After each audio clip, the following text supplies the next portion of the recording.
ห่านตำห่านนางคำพอลาบตำเฝอพี่น้องอันนี้เป็นห่านลุงบอยห่านป่าเนาะเพิ่นอยู่ในเมืองโนนสมบูรณ์แหละติดกับปักซองนี่แหละ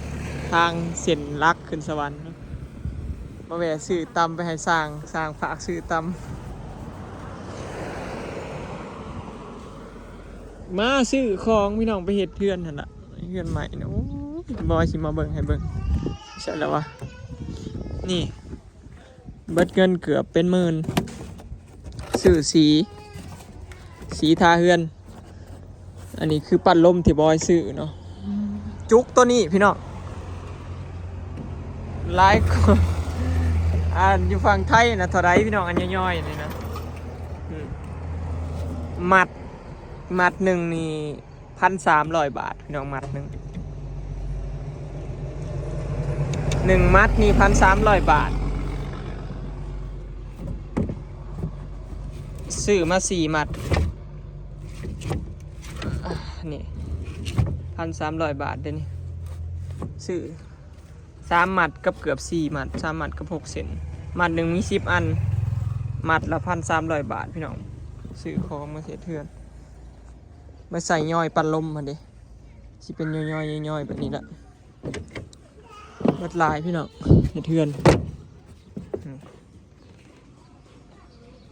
ทั้งสีแล้วก็ทั้ง450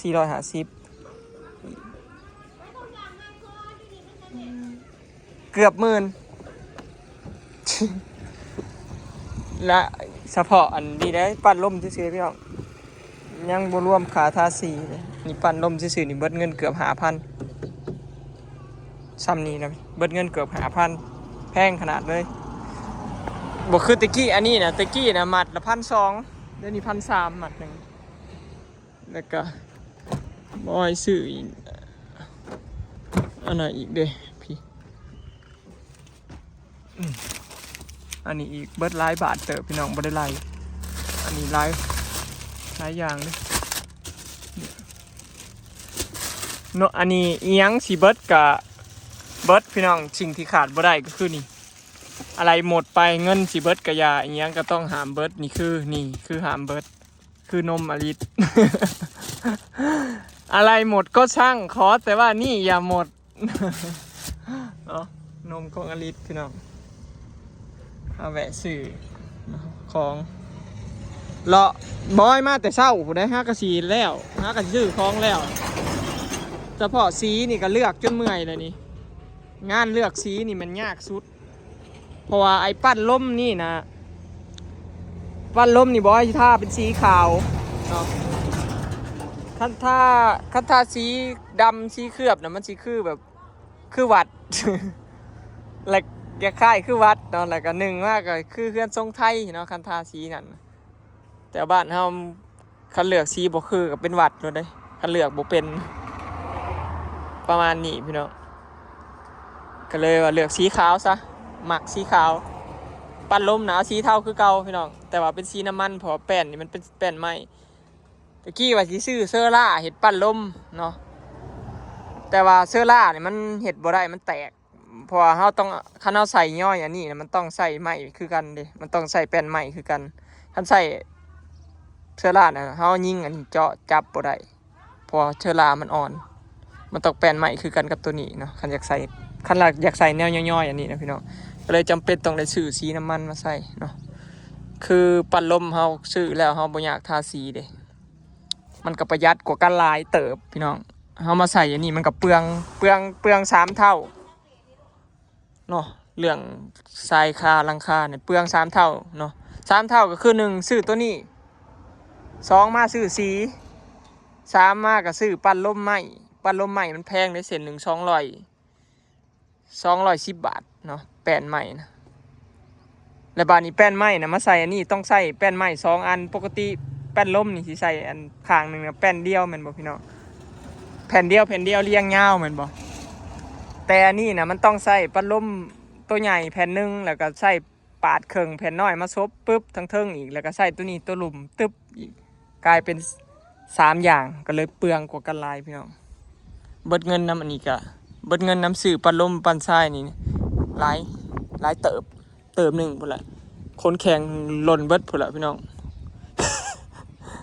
เบิดนักเลยตัวนี้เนาะแต่เห็ดอันใดมันเบิดเงินก็อยากได้มันงามหั่นแหละบ่อยมากเบิดกระยามันว่ะกระเทินได้เห็ดเพราะว่าคันเฮาเห็ดแล้วเฮาเห็ดหลังคาแล้วนี่คือแล้วก็แล้วเลยเด้เฮามาเห็ดใส่น้ำลังนี่ใส่บ่ได้พี่น้องเฮาต้องเห็ดมันพร้อมกันเด้กับปั่นลมกับหลังคาเด้สมมุติว่ามือหนึงมาบัดอยากได้บัดบ่ได้เด้เนาะก็เลยเบิดลายก็จำเป็นใส่ซะของใดๆมันมักเด้มันงามเนาะเดี๋ยวทาเบิ่งพี่น้องมันสิออกมาแบบใดเนาะสมมุติว่าเฮ็ดไปแล้วบ่มีเงินแอมปล่อยพอหยุดบ่ว่าสิเป็นคนนะนี่เด้อพี่น้องเฮ็ดหยังเลยเฮ็ดให้มันสุดโลดเฮ็ดให้มันดีโลดและสมมุติว่าคันบ่มีเงินมาก็บ่เฮ็ดโลดจังซี่นะสิเป็นคนแบบนี้บ่เฮ็ดทีละเล็กทีละน้อยแบบคันเฮ็ดแล้วเฮ็ดให้มันดีโลดแล้วก็บ่มีเงินก็หยุดจังซี่นะแล้วมีเงินจังเฮ็ดเติมจังซี่นะประมาณนี้พี่น้องบ่ว่าสิเป็นอันนี้เนาะถ้าบ่มีเงินก็หยุดเบรกบัดเทื่อหน้าจังเฮ็ดต่ออีกจังซี่นะแต่ว่าเฮ็ดให้มันดีมันงามแต่ซะก่อนเนาะคันมื้อใดข่อยหยุดเฮ็ดแสดงว่าข่อยบ่มีเงินเนาะเดี๋ยวบ่ว่าสิหยุดตอนใดก็บ่จักพี่น้องเงินเบิดยามใดก็ยามนั้นแหละ เพราะว่าเฮ็ดเทือนนี่มันต้องใช้เงินหลายเด้บ่แม่นน้อยๆเนาะหลายคนเคยเฮ็ดเทือนก็สิเข้าใจว่ามีเงินเท่าใดก็จกเฮ็ดเทือนเบิดจักหน่อยอันนั้นนี่บ่พอเนาะอันนี้เป็นห้านป้าบอยพี่น้องห้านลุงบอยเพิ่นเปิดห้านอยู่พี่อันนี้เป็นบ้านเมียเราแล้วเปิดห้านขายของอยู่พี่เพิ่นเฮ็ดห้านใหม่เด้แล้วเป็นสร้างเสื่อมพี่น้องสร้างเฮ็ดหลังคาอยู่โคมหลังคาสร้างเสื่อมสร้างเล็กนี่แหละอันนี้เราเฮ็ดเองเบิดเลยแต่ว่าเราลาวงการแล้วเราเมื่อย เมื่อกี้เราก็เลาะแถวบ้านบอยแหละเลาะอันเฮ็ดจอดโครงเล็กตั้งแต่เราเฮ็ดโครงเล็กมานี่ประมาณ30 ปีเลยบ่ประมาณ30 ปีนะประมาณนี้แหละพี่น้องแต่ว่าเราหาก็มาหยุดเซาเฮ็ดคอมเมนต์เราบ่ทันเซาบ่สิจังเราไปเฮ็ดเทือนให้แต่ว่าเราหยุดแล้วเราเมื่อยแล้วเราขึ้นบ่ไหวกับหาลูกน้องยากเด้เพราะว่าการเฮ็ดอันนี้มันเฮ็ดผู้เดียวยากเด้เราก็เลยเซาก็เลยบ่ได้จ้างเนาะที่เรามาเฮ็ดที่บอยให้เราเห็นห่านตำให้เด้พี่น้องเห็ดนี่แล้วห่านตำ200อันเด้ให้ลุงบอยเลยเห็ดให้เท่าได้ปะตำบักหุ่งพี่น้องสั่งตำบักหุ่งเดี๋ยวเชียวเมื่อยเพิ่นก่อนบัดนี้เอ้ยโพดลีเนาะญาติมันอันนั้นกับพ่อแห้งอย่างนี้ตำหุ่งอย่างเดียวได้ไหมโง่ไปซื้อให้ได้ออกมาเลาะซื้อเท่านนสมบูรณ์เนี่ยจีกูก็มาไปแต่เขียนที่มันผู้เดียววันนี้เพิ่นไปซื้อผู้เดียวเขาเห็นเพิ่นถือนี่คนเล่าในบ่จับดีเนี่ยนี่มาในแม่สักปุ๊เอาแปดปันลมดิชื่อมาให้ครบเลยตามที่สั่งน้ำมันสีไงครบฮะมีอยู่นะอีนี่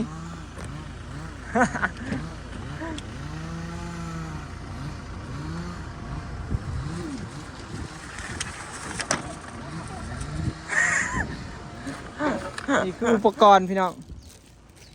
จักยังอียาเอาเบิ่งดูมันครบอยู่บ่อันนี้กัดแมนซิลิโคนเขามีแต่2 หลอดนะจะบอก4อยู่ในตูบ2 หลอดเขาซื้อมาไว้ตั้งแต่นะผมคอยบูฮู้คอยทายานี่หนีอยู่โอ้อันนี้ได้ไปซื้อไว้นะบ่ซื้อมาแล้วอยู่ในตูบกล่องตูบอันใหม่บ่แม่นอันใหม่โอ้คนละเคาะเอาอันเก่าคือบ่ถามค่อยขอยันว่าจะโอ้ยพูดอะกองหยุดผูอยู่ในหลุมคอยว่าอยู่เจ้าคือบ่ถามค่อยคือสิมุ่งเลยบ่เนี่ยอะไรมากออกมันคอจนเมื่อยโอ้ยอันใหม่เต็มอยู่ในนั้นไปกินข้าวสร้างเพื่อเริ่มมุ่งแล้วพี่น้องมุ่งหลังคาแล้วเป็นแบบสีมุ่งให้มันแล้วเนาะเลือกเอาแต่แผ่นดีๆนะมุ่งหลังคากระเบื้องจ้าพี่น้องสร้างผักเบรกินข้าวนี่ถือว่าครบเนาะสีกับ สีปัดลมบ่อ้อยเลือกสีเทาพี่น้องสีปัดลมน่ะเอาสีเทาสีย่อยน่ะสีขาวเนาะประมาณนี้ก่อนหลายอย่างเบิดหลายพันเติบเกือบหมื่นพุ่นละสร้างค่อยมาเพิ่นมุ่งนะเพิ่นขี้คร้านถ่าบ่นั่งกินข้าวก็อยู่ที่ตูบนี่แล้วพี่น้อง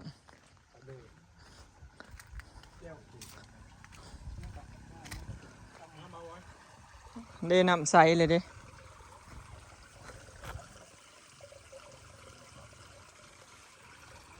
น้ำใสละเอาว่าบ่มีหยังเห็ดพากันมุงเซ้ยบ่ ปลาเว้ยไม่เพื่อนไปมากของตัวเก้าแล้ว มั่งเล็กนะคอยว่าอีเห็ดอิหยังโทรกับบ่ฮับปอกๆแป๊กๆอยู่นี่ โอ้เคาะกลุ่มเคาะเจ็บมือแล้ว อีเขาก็ยังตำบักหุ่ง มา เอา หนาผ้าเคาะ หัวหน้าพาขอหัวหน้าอยู่ว่างบ่ได้เด้คือว่าจักถุงว่าซองถุงผู้ใดก็ซื้อมาเด้ พี่ว่าย่างสีย่างมันพี่ นี่ซองถุงผู้นี้ พี่ว่าย่างก็ชื่อเจ้าชื่อ น็อตก็มีพร้อมนะคือว่าคอยซื้อมา แม่ดีแล้วนักออกชื่อไปพี่ต้องรับมือคือ ไว้ในสารวัตรน็อต ผ่ากันมาไหม เอาเบิ่งสร้างปุ๊ ไม่ไม่เนี่ย FC ก็จะเห็นแต่สร้างปุ๊ เอาไปผ่ากัน สร้างปุ๊คนหล่อ เมื่อตำรวจเอามาเอาแล้ว บ่ได้ทีมยังลาวผู้เดียวเลยยังบ่ทันมีเมียบ่ทันมีเนาะสร้างเถา เมียบ่มี เมียบ่ทันรวย เมียบ่รวยยังเท่ากันยังเท่ากันเมียบ่มีเมียยังทุกข์อยู่ เมียด้วยไม่ง่ายนอนตากแดดพึ่งแหน่จัง ตั้งค่าเจ้าข่าวมันจะมากไม่มั้งแต่คือบอก อิหยัง พากันไม่มากข่าวไม่ได้เหมือนกันถ้าจะว่างมันก็ถือกับกระเบื้อง เจ้ามันจ่าเนี่ย ถือไม่มั้ยังเบอร์นี้อยู่บ้านเบอร์นี้ก็สิมากไม่มั้งจริงถ้าเจ้าในข่าวที่แบบข่าวกระเทินครับวางกระเบื้องบอนเซ่ครับตัวปอมันนี่ อ๋อ ตอนมัน กระเทิงมันขั้นแบบว่าตอกตะบัวเพื่อช่างชี้น่ะว่างแนวได้ก็ได้ อืม เขาซื้อได้ซื้อนั่นมันบ่ได้ วางบ่พอดีกับกระเบื้องอ๋อ ว่ามากไม่อยู่มั้งอยู่เจ้าทาง อ๋อสปอร์ตด็อกเซอร์ แต่แม่นุ้ยแล้วเจ้า มุ่งอะไรป้าดฝีมือขนาดเนาะ ว่าเอา ตึงอะไรสรุปก็คือได้มากเนาะเก่งบ่ธรรมดาอีหลีแสดงว่า ตอนนี้ก็จะได้มากเลย กระมาไม่ได้ทั้งชี้ไม่ใช่เดียว นี่ถือว่าเมื่อไรคือเขาหมองต่อมัน ขาวติดกัน อ๋อเขาใส่บ่ถึก มันลงมามันจู้พอกันนี่ มันต้นขาวเพราะ มันชนตัวเทิงมันชนขาวลุ่ม อืม มันก็ติ่งครับ มันน้ำมันไหลมันเทิงกับมาต่ำขาวลุ่มกัน อ๋อเข้าใจแล้วเข้าใจมันบ่คือสังกะสีเนาะสังกะสียังว่าเฮาอยากใส่ข้าวห่างเท่าใดก็ได้เนาะ ธรรมดานี่ขาวตรงชั้นลุ่มมันต้องต่ำกว่าขาวชั้นทึ่ง อ๋อ มันสูงกว่า เป็นเม็ดนึงนะอยากกว้างเม็ดนึง นี่แหละพี่น้องสาเหตุเป็นหยังก็มุงกระเบื้องมันจังยากสังกะสีเพราะว่ามันคนละแบบกันเลยนะกับสังกะสีเนาะเขาเจ้าวัดข่าวนี่บ่วัดต้องให้ตรงกันกับบอนกระเทิบมันบอนต่อมันมุงกระเบื้องสิยากกว่าเนาะคันสร้างบ่มีฝีมืออันนี้ก็สิแบบนี้แหละพี่น้องได้แก้เขาเจ้าวัดบ่ถือสร้างเก่าแก้ก็เฮ็ดแล้วแต่สร้างเนาะเฮ็ดได้มันดีเนาะเฮ็ดได้มันถือต้องก็เฮ็ดแล้วน้ำเย็นๆก็ซื้อมาให้ละสร้างผู้ถ่าแต่เช้าคอยขึ้นตั้งแต่ผู้คอยไปหาเลาะซื้ออันนี้นั่นนี่ของเนาะห้านนี้บ่มีห้านนี้มีแต่ตัวนี้เพิ่นว่าจังซี่ไปอีก ใบคัดแต่โอ้ยก็แว่น้อยๆหนึงแหล้วเนาะเห็นว่าก็ได้กระเทินเดี๋ยวขึ้น ล้างไม้ หลังไม้จังหวะกัน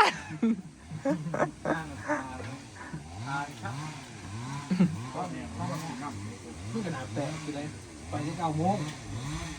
11 โมงอยู่นะนี่มองแม่มองบอกแล้วล้างไม้ บ่ลายบ่เอาลายเรื่องนี้ ย่อเอาลายจังหน่อยชิมบ่ได้ไปทางใดเดี๋ยวนี้ ไป สักหน่อยมันสิใช้ชีวิตยาก ไผมาเหลืออย่างนี้ อีโบตินลีกระซิบบอกเท่าไหร่นะ โอ้ยเสียงเหลือยนะโอ้ยเขายังมาจด ไม่เอาเราโดนอย่างนี้นะ เสียงอยู่ที่หอได้เป็นคนที่หอก็เลย โอ้ตายเลยโอเคเนาะพี่น้องคลิปนี้ก็สิเขาเก็บภาพบรรยากาศไว้สำนี้เด้อพี่น้องเนาะเดี๋ยวรอติดตามเบิ่งตอนบ่ายเนาะว่าทีมงานสร้างสิเฮ็ดอะไรเนาะไปแล้วสบายดีพอกันคลิปหน้าพี่น้องเนาะ จริงๆได้อย่างเดียว ก็ได้ค้างหนึง